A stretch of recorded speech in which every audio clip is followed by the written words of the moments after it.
Welcome to the Building Tomorrow show. In today's episode, we'll be talking with TJ Schiaffo, owner of Triton Electrical.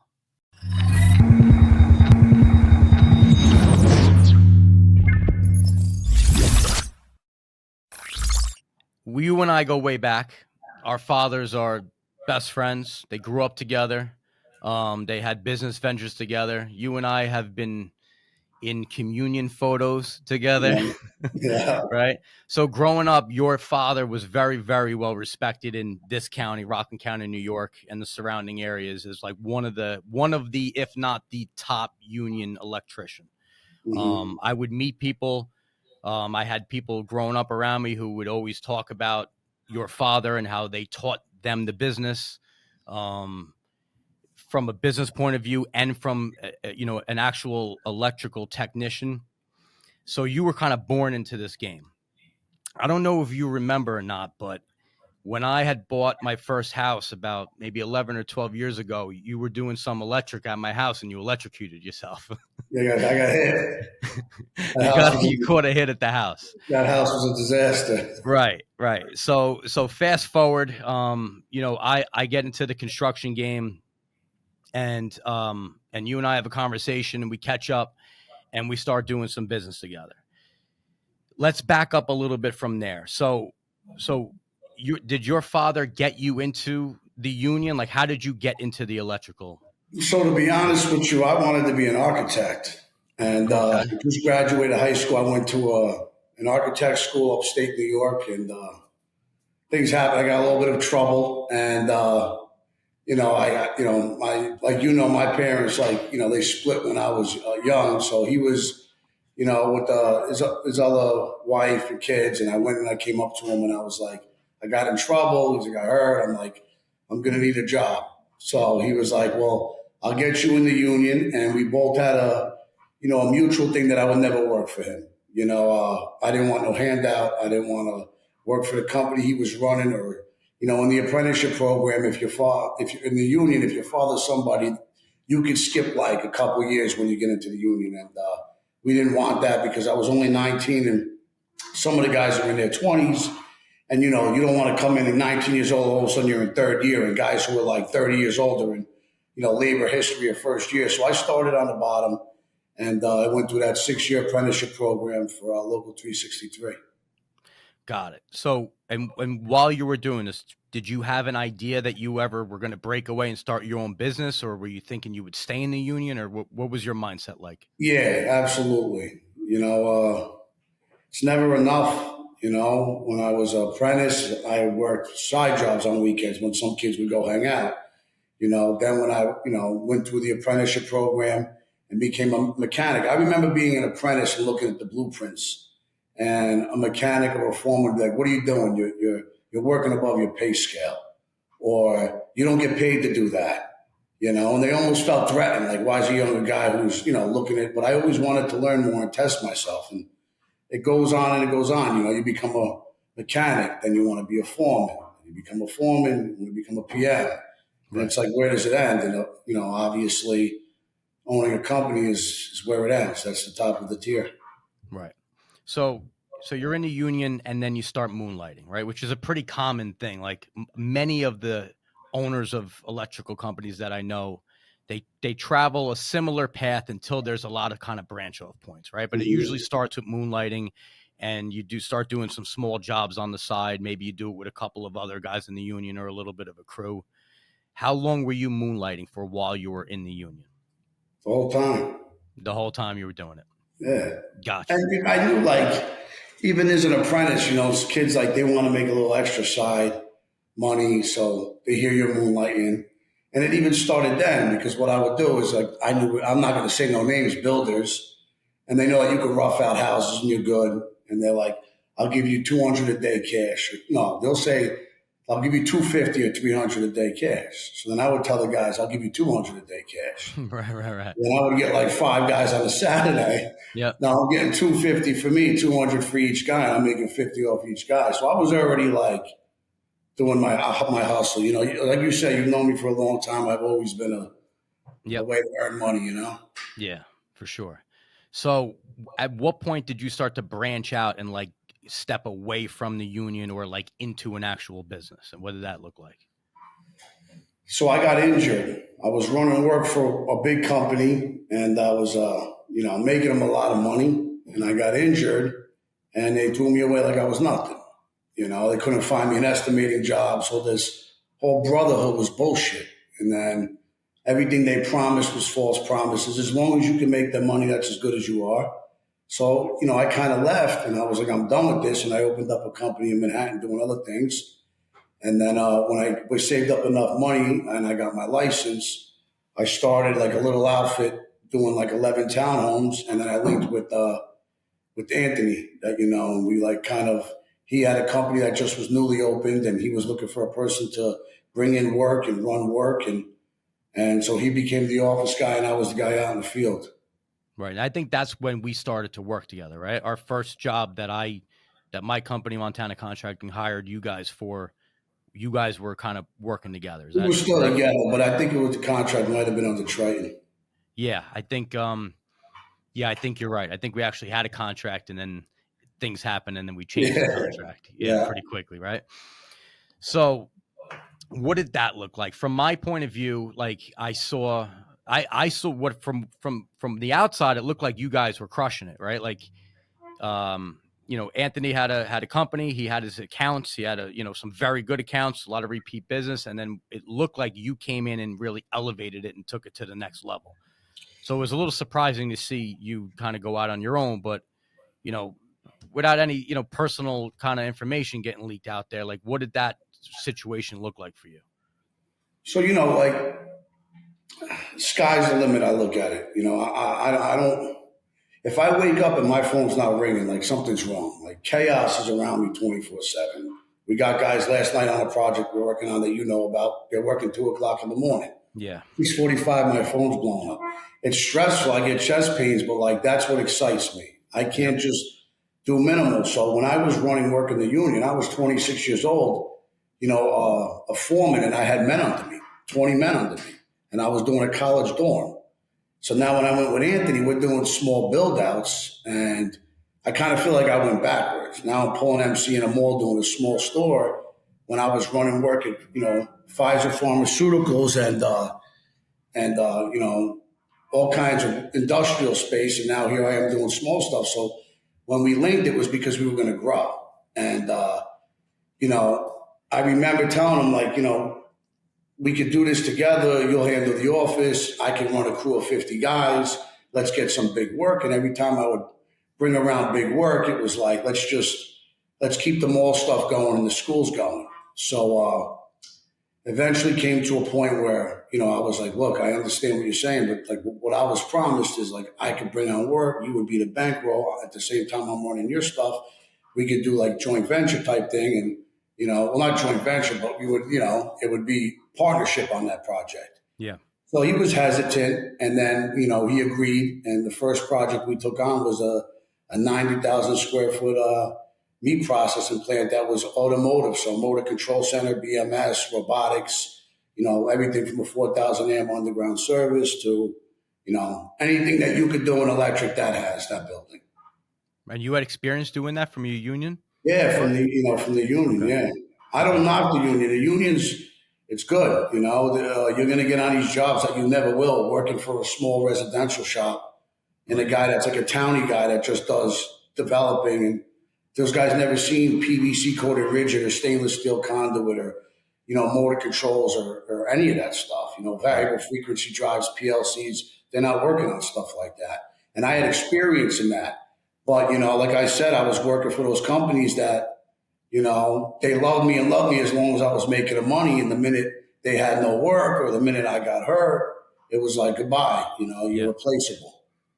So that's when you decided that you were going to start your own thing, and you started Triton Electrical, correct? Yeah. Yeah. Well, after that job was done, I made the company 3 times the size. And I was like, look, now is the time where you see what I brought to the table. You have had this. Like, I want 50-50. I got sweat equity in building your company. Whatever you have, take out of the bank. Whatever we made together, let's put in. And he was like, I could understand it was his name, and So basically, I was like, look, then, good luck with you, and I'm going to go and do my own thing. But I wasn't dumb. By the time I already sat down, I had that conversation. I had a company formed, I had a name, and I had 3 contracts signed. Yeah, I think And you were I just understand he probably thought, was this kid going to get another big job like this? yeah. Listen, I think there's a combination of like I think you guys just had different visions. I don't think he was as aggressive, or I think that he looked at your style and your ambition as risky, Very a little too risky. high We were risk. getting lighting packages for jobs that were $2.8 million. You're the Right. bank. You got to front it. He's Yeah. looking at me like, everybody wants to be at this level. And then when Yep. it's time to be at that level, if you make one mistake, the whole ship could sink. Yeah. But again, that excites me. Yep. Conservative people, if something's is making money, like they say, if it's not broke, if it's not broke, don't fix. If it's, don't fix it type of thing. Then Yeah. Yeah. don't mess with it. If it's working and it's making him money and he's happy with what it is, but it's not the money to me. It's the it's if you do a 90,000 square foot, let's try to do a high rise. Now we do a high rise. Let's try to get bridge work. Like, let's see how far you could do something. How far you could take it. Yeah. Yeah. Yeah. So what year did you start? What year did you leave and start doing Triton work End exclusively? of 2017. 2017. Jesus, it's been Yeah. a while. So 7 years later, how many guys are under you right now? In the field or just total? Total. 20 something. We have a project manager in New York, project manager in New Jersey, 2 project managers in New York now because we're doing the North Division for upstate New York. Project manager in New Jersey, an estimator from New York, estimator from New Jersey, Susie, me, and then we got like 3 or 4 foremen, about 15 electricians and 5 helpers. Yep. So yeah, between 20, 30 employees. Yeah. So your growth has been pretty. It's been fascinating to watch from a lot of different levels. First, from a friend, like watching you succeed is the greatest thing out there, and I think there's a lot to be said for how like we're able to work together for 7 years straight. On great projects, on hard projects, projects with issues. Sometimes people get hurt, right? I think so some people are like, oh, your friend TJ, and I'm like, no, I don't really think you get it. Like, it's actually a disadvantage to be my friend when it comes to getting business from us. I Yeah. have relatives, who have roofing companies. I have family members. I push people away. Like, you didn't get business from Montana Contracting because you were my friend. You got business from us because when you got an opportunity that was a right size job to try you guys on, right, which wasn't like a huge project, it's under $100,000 electrical contract, you guys crushed it all the way through, right?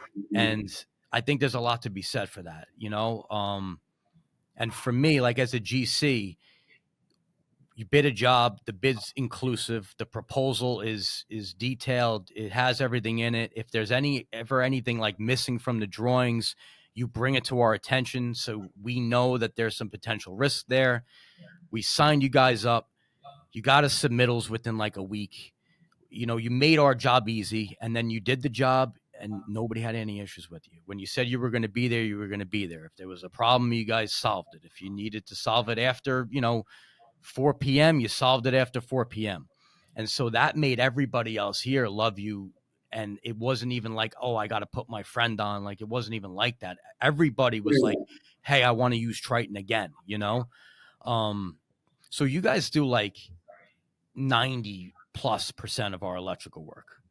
Thank you. Year after year, I go to your holiday parties and they grow and they grow and they grow and they grow, right?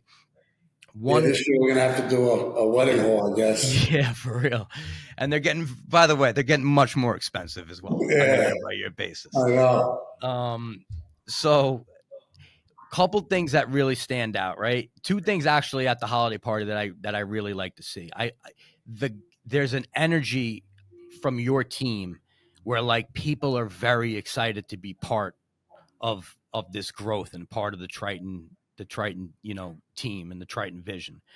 I also really liked that you said a couple words to everybody at the party, thanking them to be there. You reestablished your vision, and then you talked about, I'm going to start getting more prevailing wage projects so you guys can make more money, right? And so when we talked about it, you were like, yeah, like, I don't know, prevailing wage jobs are big, but there's a lot of paperwork involved and they're a pain in the ass, and the payments take longer to get. And I'm like, why do you want to do it then?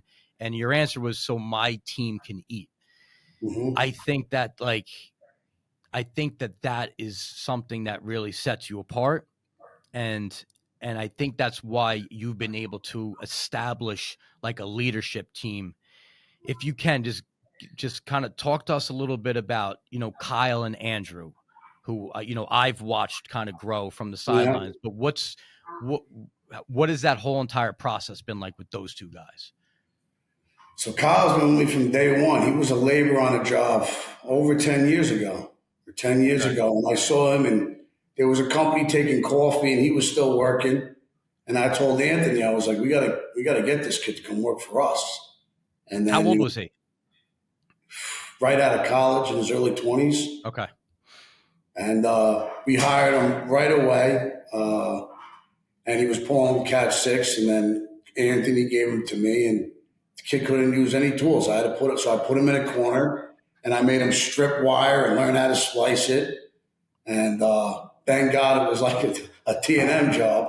I could take my time to teach him, and it wasn't full throttle. We had to be done yesterday and Yeah. under the budget. But he was hard working. It was a thing like today's a different day, and you have to take into consideration, I don't know, weak men and people's feelings and emotions, and it's tough. So anybody that's a tough man, I like to keep around me. And when I came through the abuse was terrible. Like I was on jobs with guys that was in the military that were in jail, and they were like, "This shit is worse." The abuse they put you through as an apprentice is everything's for free. Go to the union, handing this thing out, wiring guys' houses for free. They would say, things like you're lower than whale shit. So here's a guy telling me I'm lower than whale shit. I know outside the job he would never speak to me like that, and I got to take it and carry his tools. Like the abuse is terrible. Yeah. But you deal with it. And the reason they do that is your apprenticeship might start with 60 kids and they only want 11 to finish at the end of the 5 years. So who's tough enough? Like, it's not the Navy SEALs, but they put you through a program that's like, let's It's a let's boot get camp. let's get the week out. And so I don't do things with certain things where they have tools for these days. I won't use those tools. I'll make them do it the way guys had to do it, and then and back in the day when they didn't have it, and see how they could do it. So certain things like drilling above, all concrete holes to hang down threaded rod, we had to have threaded rod throughout a whole store in the mall. So I'm not doing it. I'm a supervisor at work. So I hand him this drill, and I tell him I need 1,000 holes from like one side of the building to the next. Yeah. And he's drilling every hole. He didn't complain once. By the end of the week, he's blowing blood out of his nose. He's coughing blood up because of you have all that silicosis in the concrete. He's been swallowing it, breathing it in for a week straight. Yeah. But the fact that he never complained once, we're going to lunch. He's covered with gray all over his hair and his face. And he just kept his mouth shut. And he kept working. So I was like, all right, he's not breakable. You got a tough horse now. Yep. He's going to be part of the stable. So I brought him in, and he's like a little brother to me. So he stayed with me, and I'm loyal. So if I grow, you grow. That's how it is. So he started as my apprentice, and now he's the lead project manager for Triton Electrical. That's great. And then what about Andrew? Andrew came to us. I was looking for somebody who wanted growth, and Andrew came to us. He was probably working for like 7 years, and he did a lot of residential, but he's super smart, and he wanted a company to grow at. So he came on board, and he killed himself, and he wanted to learn. Like he saw a high rise go up. He's like, "You've been in that?" I'm like, "Yeah." He goes, "I want that project." Now in my mind, I'm like, this kid's not capable of doing this project. But he's printing the blueprints out, bringing them home. So, he became a foreman. And then as we grew, he became a project manager. And it's tough when you're a 28-year-old kid doing it for maybe a 27, doing it for 10 years. And then I got guys that are 50, 30 years in the business, and Andrew's telling them what to do. But again, before I hired you, he was with me. and I'm loyal. So Andrew's coming with me now. So he's got a little bit to learn, because he doesn't have the experience me or Kyle or some of these guys have had. But I also look at it when I got a 55-year-old guy telling me I'm not taking orders from a 28-year-old guy. I'm like, well, then there's the door. Because this 28-year-old guy is my Derek Jeter. I might have another 40 years with him. With you, I got 7 years tops. So I'm going to keep my investment happy, not you. Yeah, listen, I think anybody with any decent ego strength is going to be able to see what these guys bring to the table anyway. It's not like it's the same thing, right? It's not like you did them a favor because they're your cousin or something like that. They definitely earned their spot. Mm-hmm. And Andrew, and they're different styles too. They're all, what I like is that, so, I look at your, like what I call like a leadership team, right? You guys are all very different from each other, very, very different from each other in a lot of ways. Andrew is like the brain, Yeah. Andrew's the guy who went to the, food processing facility that I did a job with no drawings for and basically engineered the entire system. Right. Yeah. He's on the spectrum. Yeah. Yeah. So he's a brain. Yeah. Is it, you think you got lucky with these guys, or like what advice do you have for an owner of an electrical company who has young talent and doesn't know how to kind of get them aligned with the vision, or is it like a critical like part of their team? Like how do you grow somebody? So it's everything happens for a reason. So I think us three met for a reason. I don't know if it's luck because I've probably fired 150 people since I've been in the trade. Like, Okay. You go through so much shit to get your good guys. There was, before Kyle, there was a guy, I'm not going to mention his name, and probably one of the smartest electricians I ever met, but the guy had demons in his closet. Yeah. So I had to go get rid of him. Like, you're going to meet these guys that, they want to work 32 hours a week or 40 hours a week because their wives like, oh, you're not coming home on time. You're putting too much into that company. Like, they automatically see what I have or what I do, and they think that their husband or significant other or partner is making me rich. But the thing is if you put in that time and you put in that effort and you break your ass, I'm going to reward you at it. If you just want to come to work and do your 40, well, I'm going to pay you for your 40 and that's it. So what I do is I give an opportunity for my men to grow. When I was hiring Andrew, I spoke to him. Like, what are you looking for? Because we can't have too many chiefs and not enough Indians. So we need the guy that just wants to do 40. But what I do that's different that contractors didn't do is because I was a worker before I was an owner, I do what's called like profit sharing. Or if you bring me in work, so I give incentives. And let's just say the job's $1 million job and the overhead on the company is 10%. And I only want to make 10% for Triton. I'm not greedy. We all eat. Bring the job in under 200,000. If it's 200,000 to 20%, bring it under. If you bring it in at 70,000, you and me will split it 50-50. I'll give you a $50,000 check. So I give them incentives. Right. Some guys, they want that. They're hungry. Then when the things don't go the right way, I'm like, well, you didn't want this. So we had a kid that's been with us the same time Andrew came on. We hired him the exact same time from the union, more experienced than Andrew. Andrew grew. He never did. We ended up having a falling out this year. He wanted more money, but we offered him a van. We offered for him to do service work. He didn't want the responsibility. We call him in, we call him in the conference room. Here's blueprints. We want you to run this nursing home. He didn't want the responsibility. He just wants to show up to work and work. So you think that you're going to be on the level that Andrew's on? Yep. It doesn't work that way. So, it's who wants it.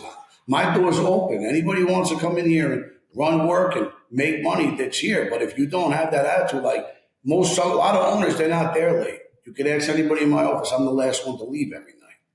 So if you better stay until 8 o'clock like I was last night. Because you're going to, to be rewarded, you have to put more than 40 hours in. And these guys were willing to do that. Yeah, no doubt. Listen, I'll repeat this throughout my podcast episodes over and over and over again, right? And listen, I had a close friend who worked with me, a brother who right? Mm-hmm. Who similar instance happened, right? It was an unfortunate business falling out. And I hate to use that as an example, but the clear difference for me is if you want to be valuable, then you have to start taking on responsibility. being a task doer is never going to give you, you're not going to be able to get a great position at a legitimate company. You're not going to be trusted with stuff. You're not going to grow because there's no pressure, and that pressure is what is going to make you uncomfortable and make you have to go through those difficult situations. And that's the only thing that you can do if you really want to grow whatever you're doing, right? You can't, you have to take on responsibility. And that typically comes from taking things from your boss or your owner of your company and saying, look, I got it and I got all of it. And I'll communicate with you if you want me to. I'll tell you how things are going, but I'm not going to fail. I'm not going to bring back a failure. And you can trust giving this to me and I will bring you back a winner. That's how you get ahead. So I'm glad that you mentioned that. What advice do you have for, I know a lot of guys who have electrical companies, right? And I'm not saying this in a negative way, but I just want to be honest about what I see. They have two guys working for them. They have a very, they have the plug logo into the outlet, without any colors or something like that. And, they got the free estimates thing going on, and like, they're good electricians. They're great guys.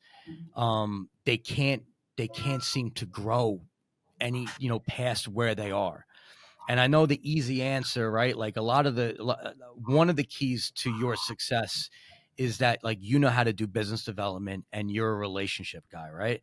But there's a lot of good electricians who don't have that ability to communicate or bring people out to steak dinners or go to a cigar lounge. Like, that's not their style.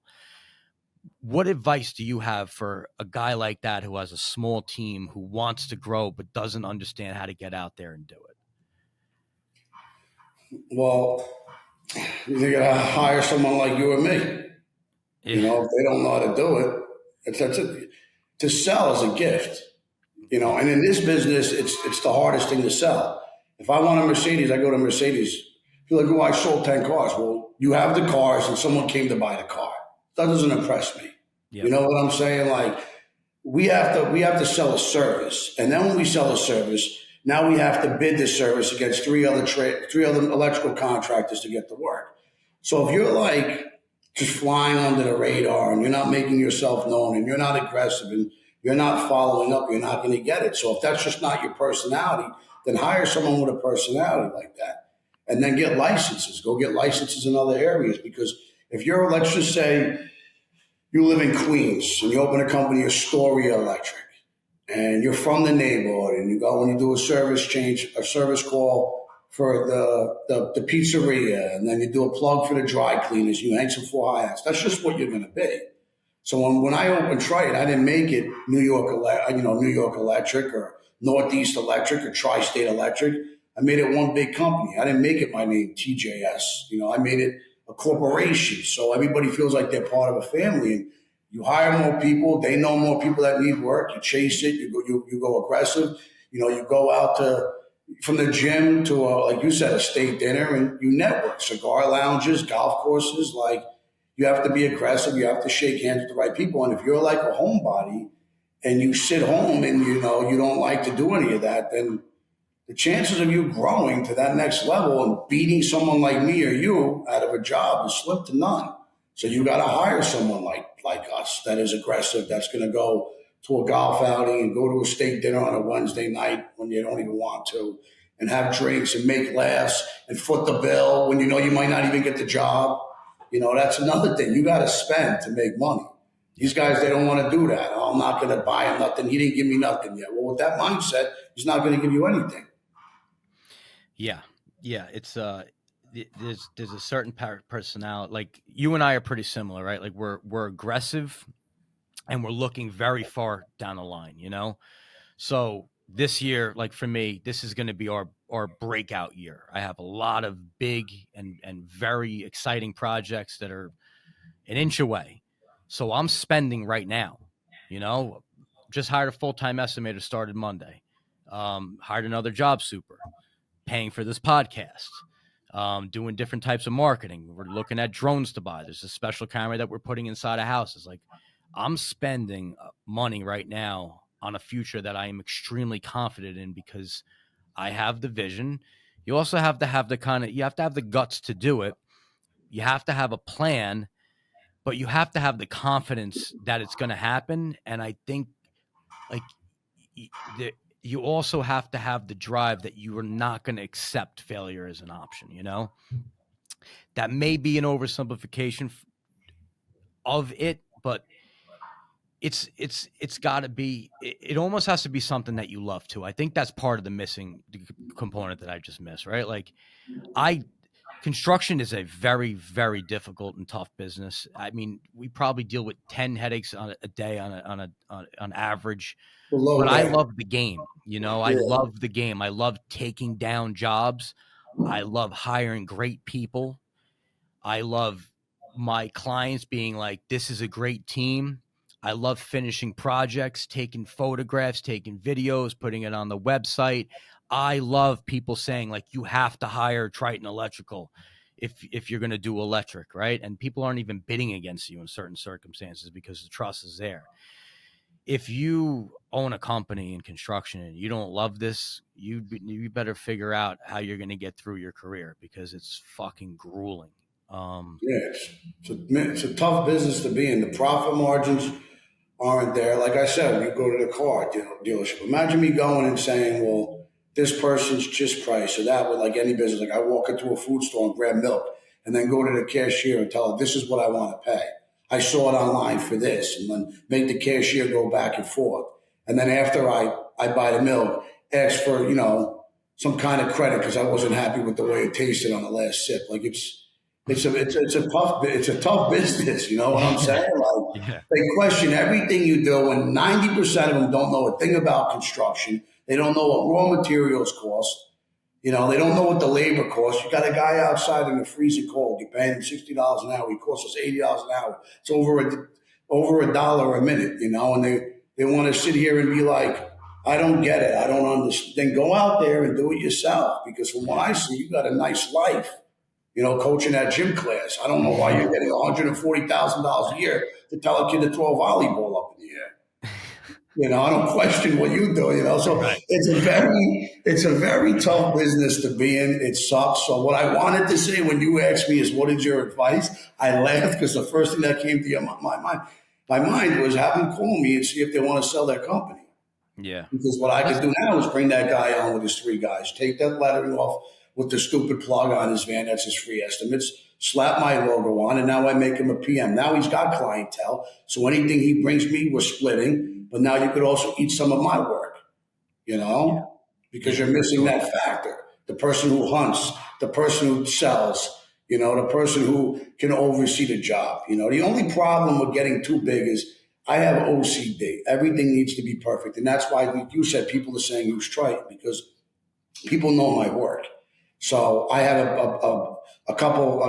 one of my best friends is doing an addition on a huge industrial plant now. And he had to put it out to bid. 4 contractors called me. They're like, look, we were told we have to use you. So I'm betting that 4 contractors that are fighting for the job, I already got the job because I'm the only one allowed on his site. Yeah. But as I'm stuck in the office, it's hard to make sure my men are putting out the same type of work that I would put out, because some people don't care. I can't go home at night if it's not perfect. It has nothing to do with me trying to give the owner the perfect thing. It's just because I'm nuts. Everything has to be perfect. Yeah. Yeah. There's 2 things. First, there's a new term. It's kind of new, I guess, right? There's somebody talked about like being an intrapreneur, right? Mm-hmm. Like a lot of guys try on entrepreneurship, but they're not made for it, right? But to be the second guy in on a company, like to be the right-hand man of a CEO or an owner or anything like that, is extremely valuable. And I think you're right? If you're a guy who owns a small company in construction and you hate what you're doing and you can't grow, go find the right outfit to and make sure that it's a company that you think you can grow with. And just do that. There's nothing wrong with that. It's not a failure at all. There's a different type of personality if you want to be an entrepreneur. Yeah. The other thought is there's like an 80% rule, right? Like the rule is if somebody could do it 80% as good as you can, delegate it.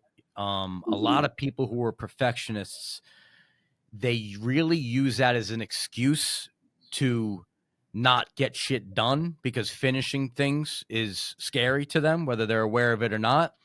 But the key is to not allow that to happen. So you could be a perfectionist all you want, like you are, but it's not slowing down your growth and it's not stopping you from doing Well, stuff. I had to stop micromanaging. You Yeah. know, Yeah. You have to. Otherwise, you're I just was like coming on the job. I was just coming in, stirring everything up, and then taking off. And my foreman's a PM, like, bro, what are you doing? Like, you're yeah. coming here, you're causing a scene, you're yelling at everybody, things aren't like, and then you just take off, and now I have to deal with the guy all day long. Right. You Right. know? So Yeah. now I just stay in the office. Yeah. Good. That's usually what happens. They keep you in the office. Yeah. Yeah. What does the future of Triton Electric look like? Triton Electrical, excuse me. Well, you heard at the parties. Every year I say what we're gonna do, and I've never missed it. I've never missed anything I promised. So every year I said we're gonna be 4 guys this year. We're gonna have a nice little dinner. And we go to 10, 20. Every year I've made promises to the men. You know, medical got, you know, new office last year, you know, office manager because I was becoming a full-time like secretary. And it was spending my weekends and nights and everything. So every time I said, you know, what we're going to do, I've managed to make it happen by the end of the year. So this year was prevailing wage. And as of today, we just put together our first price for our first PW work down in Neptune, New Jersey. Uh, we had all our men are getting medical insurance. They filled out all the paperwork last month, and we're doing like, you know, good insurance, not some stuff that nobody's accepted. So we had to do a whole group plan with that. You know, it's expensive, but you know, stuff like that. And you know, this year I want another van. I want like 5 more guys, which we're going to have within the next couple months because the PM I'm hiring on is bringing on a crew, and just keep growing. You know. Where do I want to be in like 10 years? 50, Yeah. 60 men doing a high rise in Hudson Yards.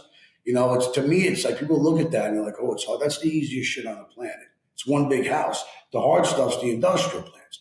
The problem is to work for Structure, Toner, Tishman, you know, down there, you have to show that you have 10 years in business, you know, and that you have this much money in payroll account, you know, and that you have this many employees. So it's not that I can't do it. I can do a high rise in my sleep. It's repetitive, lights, outlets, switches, elevator, you know, switch gear, and that's it.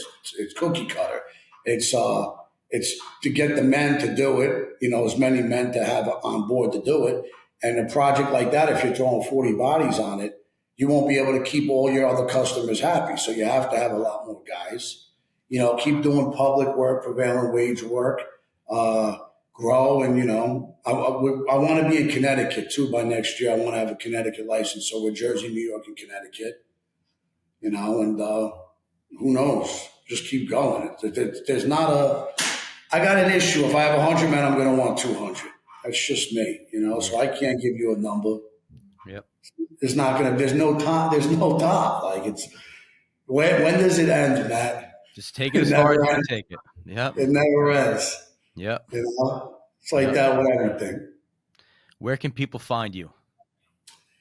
You know, we're online, you know, TritonElectricalInc.com. Our office line's 201-588-5623. You have Kyle, Andrew, Susie, and my, you know, my extension on there. And they could email us at, I think it's info@TritonElectrical.com or my personal email, which is my last name at TritonElectricalInc.com. Beautiful. Thank you for doing this. No problem. Thank you for having me. Ciao.